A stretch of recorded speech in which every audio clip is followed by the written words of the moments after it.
लोकसभा चुनाव 2024 के लिए कांग्रेस ने अपनी दूसरी लिस्ट जारी कर दी है और इस लिस्ट में उत्तराखंड की 3 सीटों पर भी उम्मीदवारों के नामों की घोषणा कांग्रेस ने की है। ये कौन सी 3 सीटें हैं, इनका जिक्र किया जाएगा और साथ साथ इस रिपोर्ट में बताऊंगा कि बीजेपी के किन नेताओं से कांग्रेस के उम्मीदवारों की टक्कर होने वाली है और वो 3 कौन कौन सी सीटें हैं जिनकी घोषणा अभी कांग्रेस द्वारा की गई है। इस रिपोर्ट में बताऊंगा। नमस्कार, आप देख रहे हैं उत्तराखंड तक, मैं हूं आपके साथ विजय नेगी। लोकसभा चुनाव की तैयारियां दोनों पार्टियों में तेज हो रही है। कांग्रेस और बीजेपी उत्तराखंड की 5 सीटों पर इस वक्त चुनाव लड़ने को बेकरार हैं और तैयारियां जोरों शोरों से हो रही है।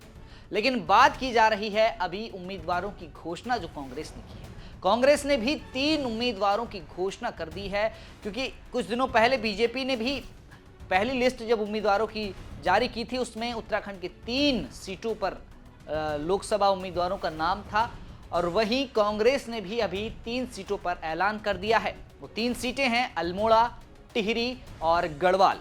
इन 3 सीटों पर जिन उम्मीदवारों के नाम की घोषणा हुई है वो मैं आपको बता दूं। गढ़वाल सीट पर गणेश गोदियाल का नाम फाइनल किया गया है और टिहरी से जोत सिंह गुंसौला को कांग्रेस ने टिकट दिया है।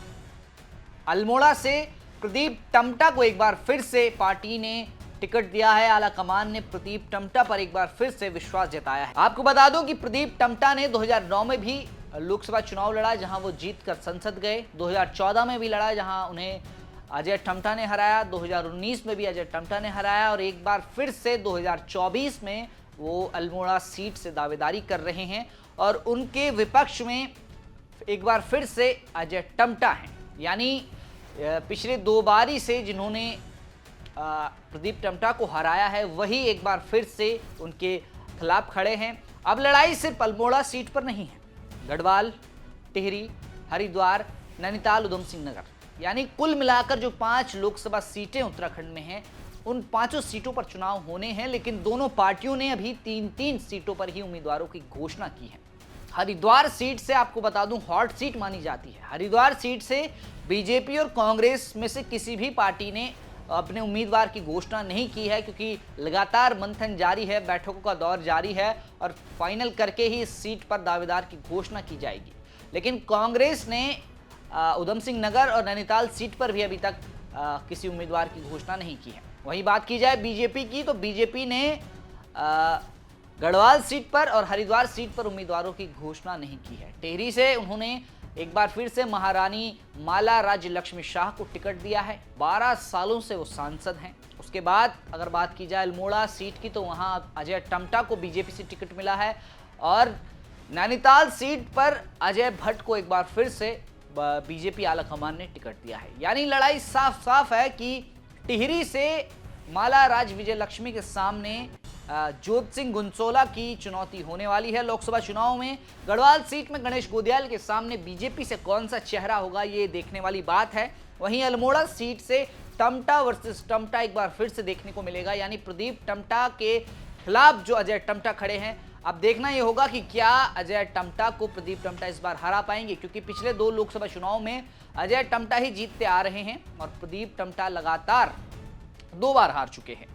अब कोशिश ये भी की जा रही है कि हरिद्वार की जो हॉट सीट मानी जा रही है उसकी घोषणा कितनी जल्दी दोनों पार्टी कर पाती है और मनोवैज्ञानिक तौर पर उस सीट पर बढ़त बना पाती है, ये भी देखना होगा।